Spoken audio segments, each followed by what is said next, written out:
Hello, and welcome to Brew from the Bothy number 11. It's official, I've run out of digits to be able to show you what 11 looks like. So, welcome, hello, my name is Faye.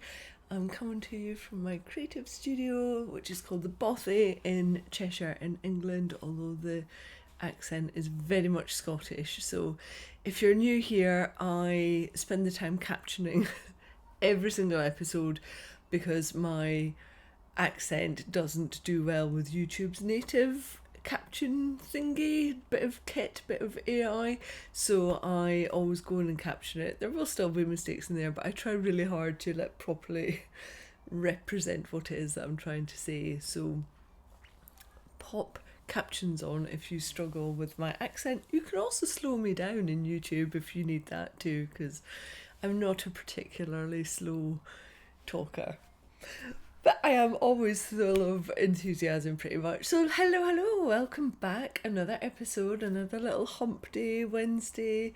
2 weeks has flown by and I have got lots and lots to show you. So let's dig in. The very keen-eyed amongst you will have noticed I popped up a tutorial yesterday.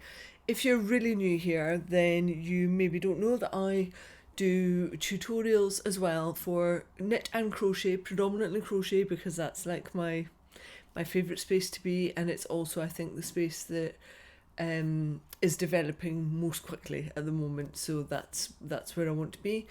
And what I do is, from my website, which is faydhdesigns.com, I do tutorials, but I split them into two. So I will do a video tutorial for the people that are very fast-paced, quick visual learners that prefer to learn by watching somebody's hands. And then I also do the same tutorial, but I break it down into photo sequences with step-by-step guides. And that's, in my website, it's split down to photo tutorials, video tutorials. It's a great word in Scottish, isn't it? Tutorials. And then it's split into like crochet stitches, crochet techniques, knit stitches, knit techniques, so you can really filter down through.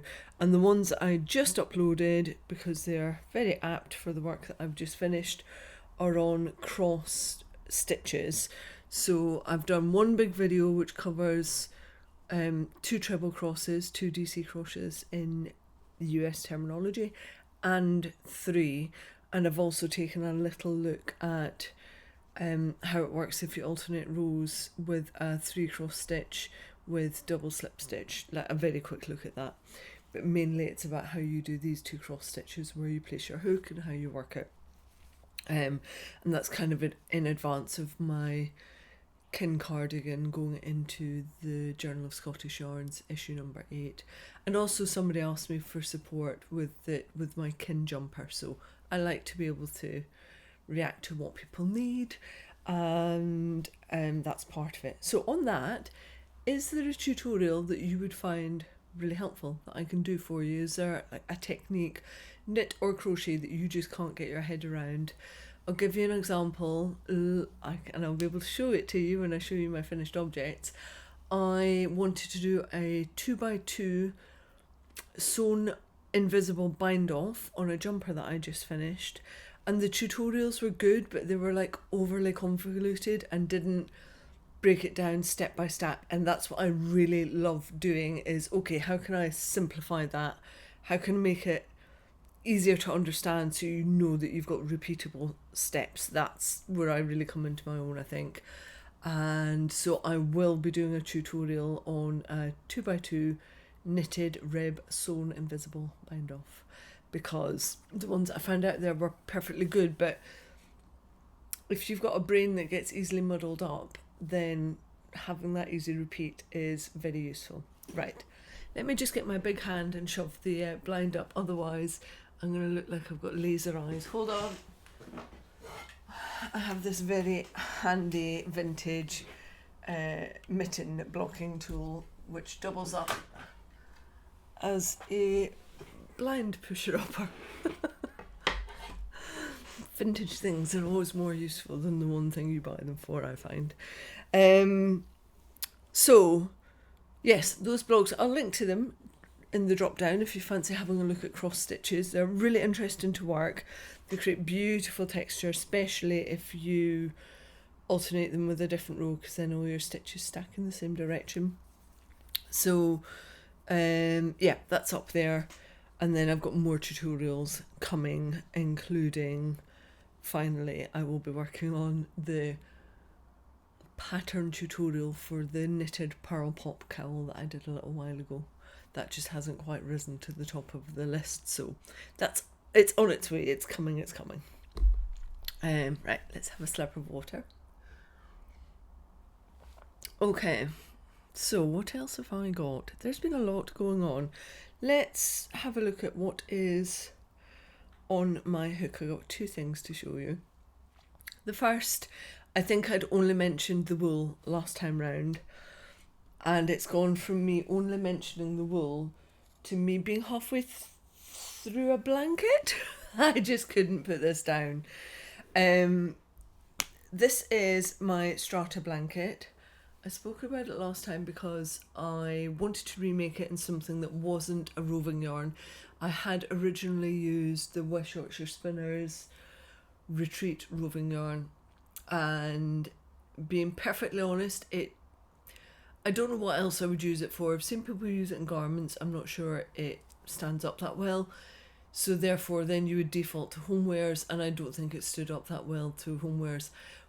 I've got to go down south next month to my best friend's house, and I'm going to bring back the retreat version of this so I can show you how absolutely screwed it is. And yes, it's had hardware because she's got two boys who love that blanket, the smallest in particular, but it's battered. Like, it's got bigger holes in it than you can imagine. So I'll bring it up to show you it to see how poorly it's actually worn. But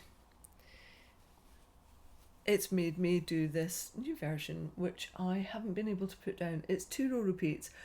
I always find stripes to be so progressive because I'm like, just one more colour. They really make me fly through a project because I've got a very tick boxy brain, and I'm just like, I'll just finish off this colour, and because this is also done in sections, then my tick boxy brain also wants to finish a section which comes down to here. So this pattern basically is 4 sections, and then you mirror out. That is blowing out a little bit because of the brightness of the day, but you can see I've just mirrored out at this point here, so I'm going out to the other half of the blanket. It's going to get a nice bordered edge on it, and I may or may not put the tassels on it. It's got, the original had really beautiful macrame tassels that I'd added onto the side of it, just on 2 sides. That may or may not happen, we will see, because I'm not entirely sure that that's the vibe that a 13 and a near 10-year-old are going for in a blanket. We'll see. Macrame tassels might just be a bit too much. We're getting to the point with the oldest one where handmade is maybe not cool anymore. While he's always been a recipient of hand knitted socks and handmade bits and pieces, it might not be cool enough. So, but the littlest one adores a handmade sock and a handmade anything. So I've still got like an opportunity. There's a time opportunity that I can still fill with handmade things with the smallest. This, I suspect, is going to be finished by the next time that I see you. It certainly will be done by the time I go south, because I can well imagine this being photographed on the beach. They live in Worthing. The beach at Worthing has got some really nice wooden groins on it, and it's got really beautifully coloured stones, and I just think this will look amazing, maybe early morning photographed. So I'm pushing myself to get this done before I head south for that. And then the smallest, he's not getting it that early in August. It will be part of a Christmas present for him. So I'm pushing, and at some point I'm going to have all of these ends to weave in, and you might have noticed I've got a couple of markers on them because I made some mistakes, which sometimes happens with me with half treble. but I'm going to use it as a learning point to show how I would remedy that, because there is no way that I'm pulling this blanket back. It's quite far down at the beginning of the blanket. I'm not ripping that back, and there's a really easy way of remedying that, but I'll put it in part of the pattern.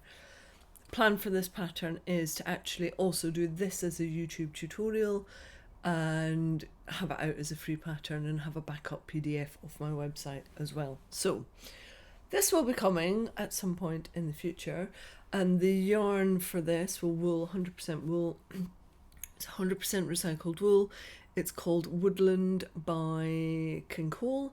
It's the first time I've ever used this, and I've really enjoyed it. There's a little bit of a squeak to it, which I sometimes just think can come off of it being a really high twist yarn on.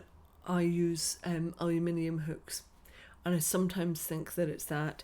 I'm intrigued to see how this is going to wash and block, because at 100% wool I think this is going to be beautiful, and my initial reticence over the slight squeak is going to disappear, basically. So much so that I just found 5 balls of this on Vinted. I literally just paid for it before I came on to record. Somebody was selling it in the UK for £8. This is generally about, I think it was about £4.50 a ball. I paid for 100 grams, and it's 190 meters per 100 grams. So to be able to get 5 balls for £8 is just nothing. I think it was £11.26 after shipping and insurance. And I've liked it so much, I'm going to make another blanket. And the reason I really got it is because I want a blanket just in this colour.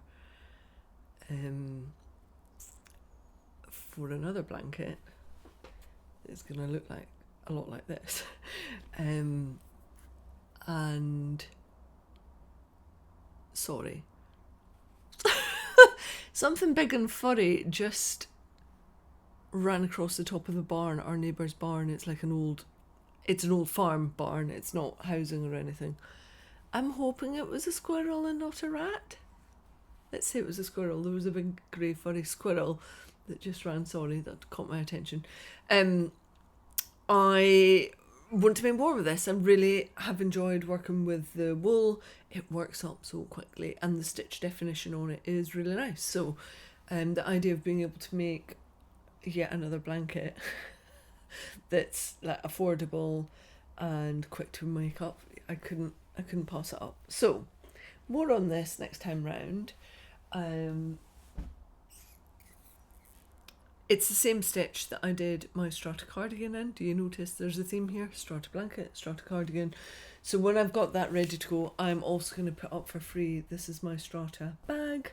I love finding a stitch and really going to town on it and doing the tutorials and making the most out of it, because the tutorials that I put up this week, that was almost 2 days worth of work to get the blog posts, the videos, the editing, everything done. So I want to rinse every last bit of juice out of a stitch pattern that I love in patterns and in the tutorials. So Strata bag works up. This is a large. This was using a really chunky, again this was a recycled wool from, I'm going to say it's Inubio. I can never pronounce the company right. I'll pop a link in. It's not that easy to come by anymore. I'm not entirely sure what's happening with the company, but again, really enjoyed working with this. Slightly tweedy, again because it's fully recycled. So that will go up for free, and the small version is basically the same one but used in an Aran, and this was woolly knits from a cone that I had. So, and it's a fully lined bag, so with a little pocket, because you've got to have a bag with a pocket. So eventually, when I've got the blanket ready to go, free tutorial, I will also pop up the bags for free as well. But if you're interested in them now, I'll provide the sales links down below, but just know that eventually they will go up for free. So if you want a bag now, have at it. If you want to wait until I do it for free, then that's also available too, or will be. Right. What next? Let me just consult my list. On my hook, oh, Strata blanket done. Now, I don't think I'd shown you this either because I hadn't really started it. And you might be able to help me with this one because I'm not sure what to call it. Let me talk you through the process. Initially, this was going to be called the Elysium shawl.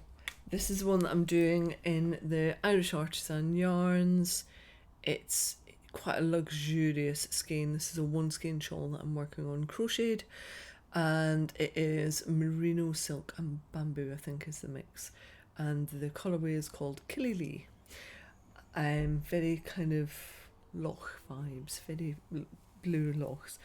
Now the original idea was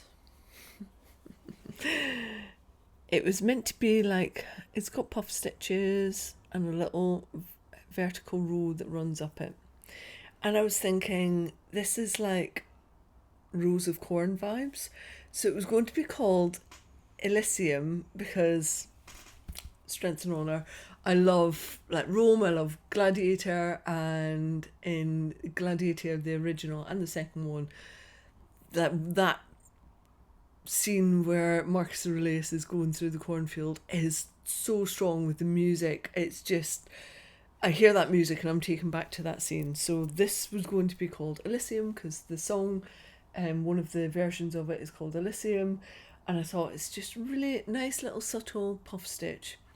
And then what I worked out is that when you add some front post stitches to a puff stitch, look at what it does on the reverse. It makes the puffs pop the hell out on the reverse.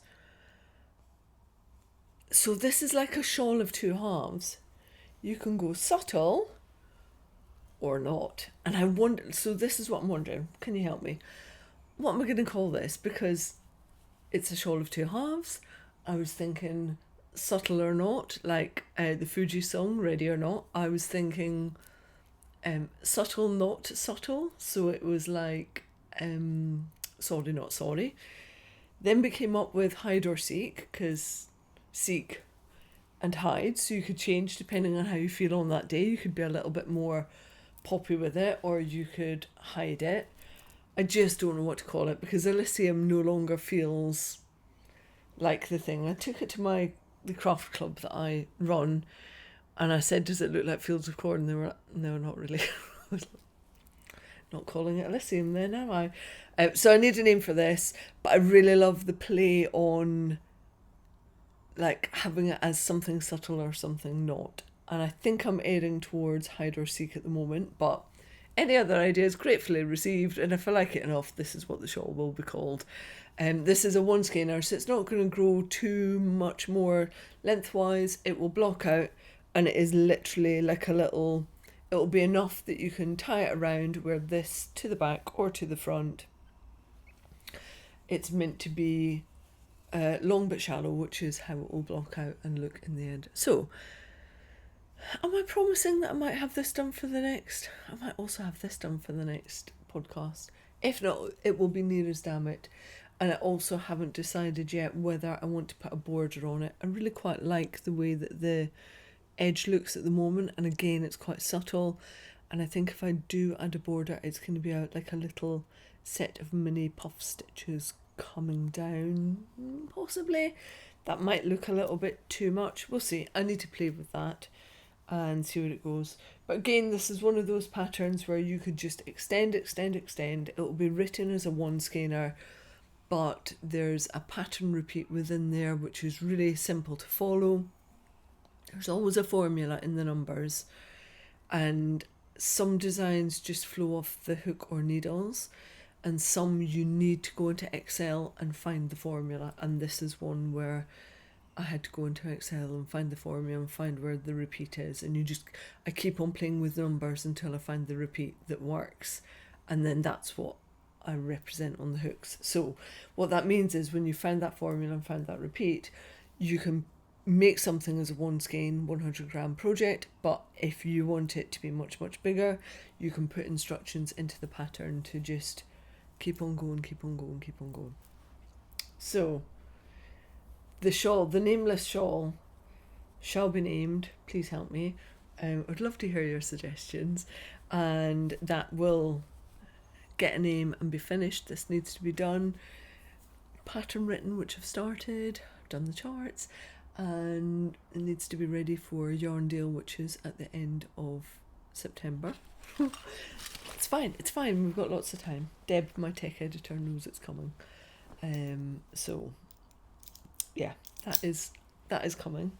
I have quite the pile, and I've now got stuff up here which is coming, and stuff down here which is I've already shown you. Right, let's have a quick slurp of coffee. We have done, how to say it, we do a Strata blanket. Right, we're on to the knitting bits. What is on my needles? I've got one thing which is on my needles and one thing which is about to hop onto my needles. I've made a load of progress on my Garth socks. Again, these are going to be a YouTube tutorial for how to do ribbed socks. Really simple rib. Let's see if I can put these on my hand. Just a little blip of collar up at the top. I've done a contrast slip stitch heel. My patterns are pretty much always going to have a slip stitch heel because nothing else works for me. There are lots of other beautiful heels out there, but the double fabric that you get with a slip stitch heel really helps my feet, and it means I can very easily change the amount of circumference I've got in the gusset area of my foot, which is where I need it. I have quite a high arch. So I'm a massive advocate. I know lots of people don't like doing them, but they're just so comfortable and they work. And I really like how they look in a contrast colour as well. These are going to have contrast toes at the end, and they are ribbed all the way around until you get to this gusset, and then they have got just a stocking stitch base and ribbed over the top half of the sock. You can change this and you could do ribbing all the way around. I just didn't want that. I like the look of just having the plain sole with the rip and the contrast that you get further down your sock. I adore this colour combination. I want to say this is Heedy Peeps, but I don't think it is. It's John Arbon Textiles Exmoor sock, and the base is by Nervous Fibres. It's called Tiptoes. I linked it into last time's podcast, but I'll relink it again.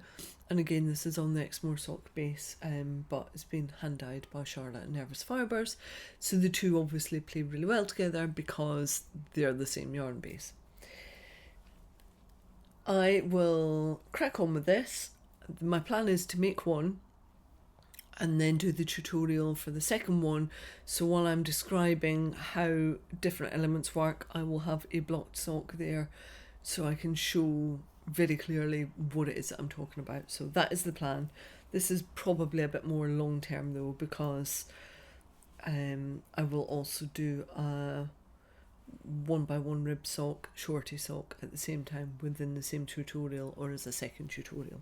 So a bit more time and effort needed for that one, but really enjoying just picking it up and doing a few rows every now and then putting it back down. It's been lovely.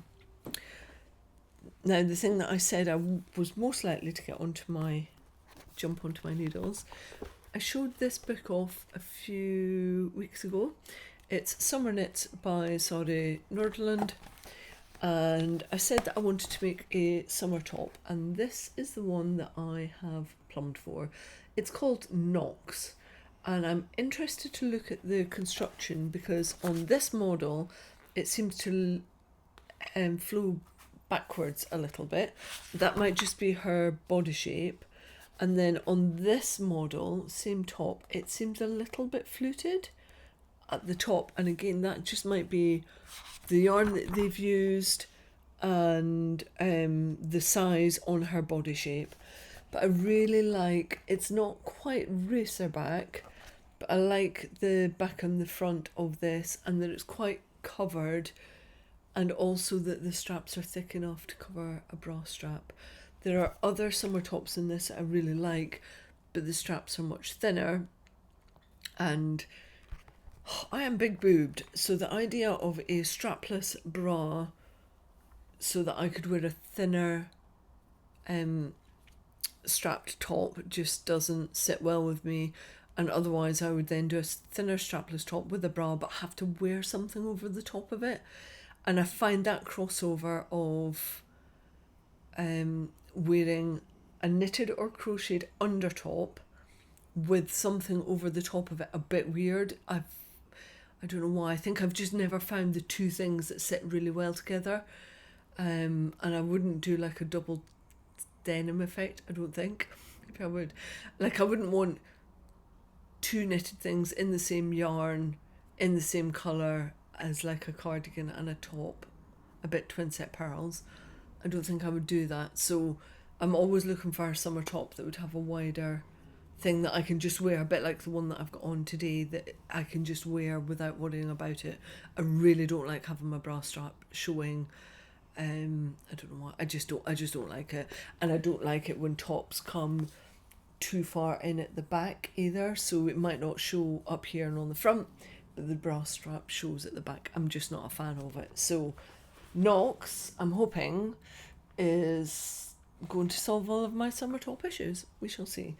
It calls for a It calls for a 4-ply standard, 400 metres, 437 yards per 100 grams. Because I have to fiddle, I'm going to go with a slightly lighter weight yarn, wool, but I'm going to change the gauge and make it a little less floaty and give it a bit more structure. So this is a hank of wool that I bought, let's say 5-6 years ago. I got it at Wonderwool and it came from Woolly Knits. And actually it was 2 for £15. So I went and checked into my wardrobe. This is a colour that I love to wear. I love what blue does with my blue eyes, so I know that I'm really comfortable in this colour. It's going to take less than one of these hanks for me to make that top. And I know that this is wearable for me, and also that I'll wear it underneath the jumper.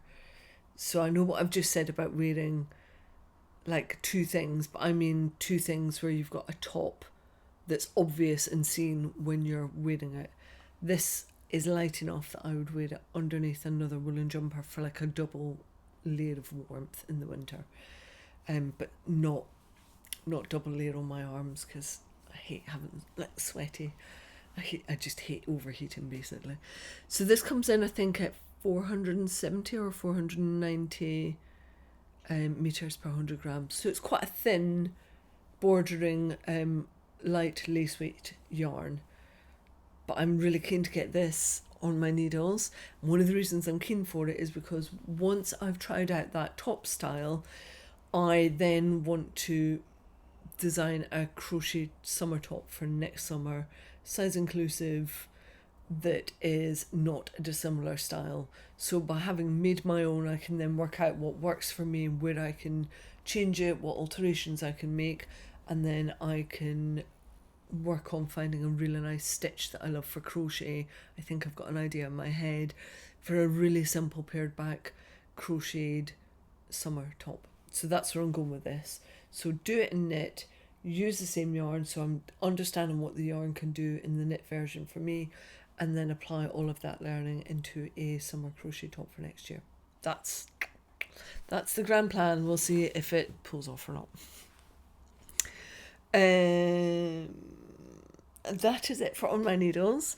Maybe I should show you what I'm wearing though, because it's this gorgeous kind of berry pink colour.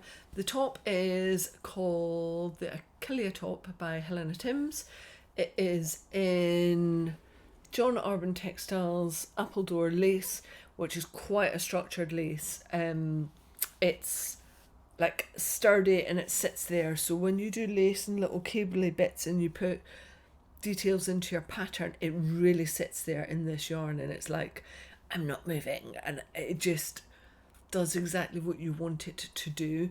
And it's lightweight enough. It's 550 meters per 100 grams, so it's a heavy lace weight. I might have said light lace weight when I was talking about this. I meant it's a light 4-ply, heavy lace weight. Recorrect myself, thinking about future editing. If I said that, that's what I meant. This is a heavy lace weight, and these jeans that I'm wearing it with are probably a bit shorter than I would normally wear, but it's got the detail all the way down. In the original pattern, Helena had it in 2 colours.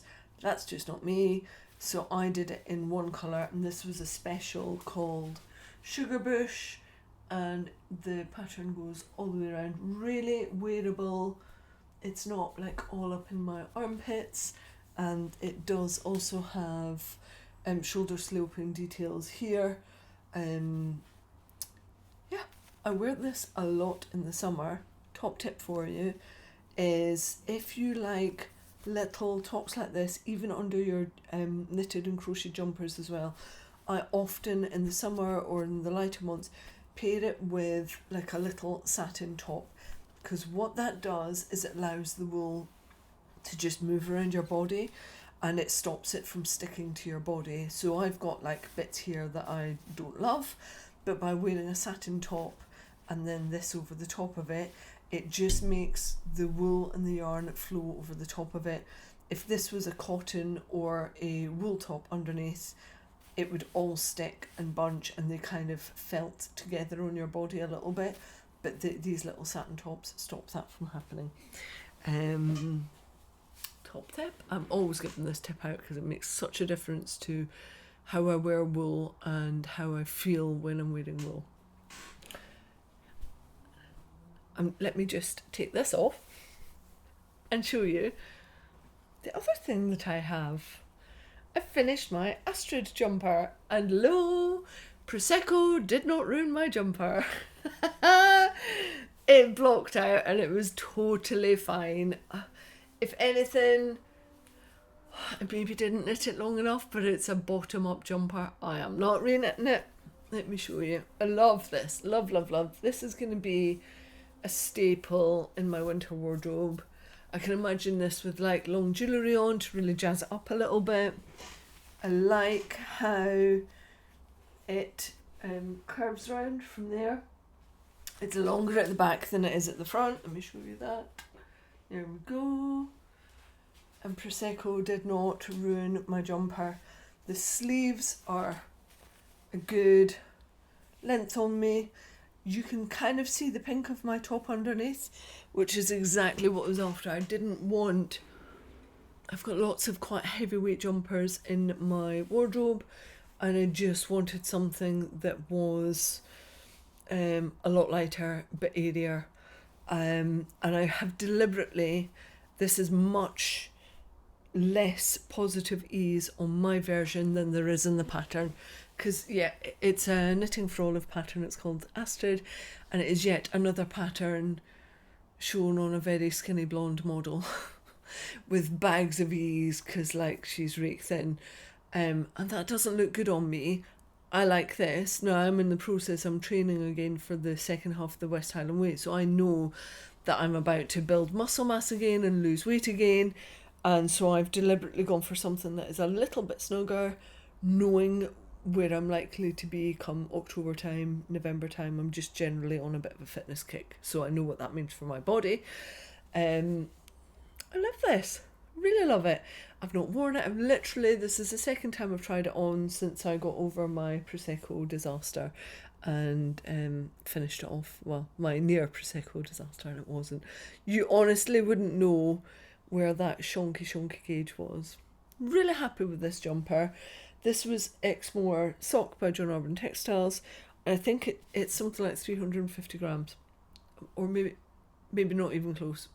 I'll measure it and I'll let you know in the show notes, because it wasn't a lot. I think I went maybe 250 grams, something like that, just over. It's very light, but I particularly love this little detail here and how it curls up.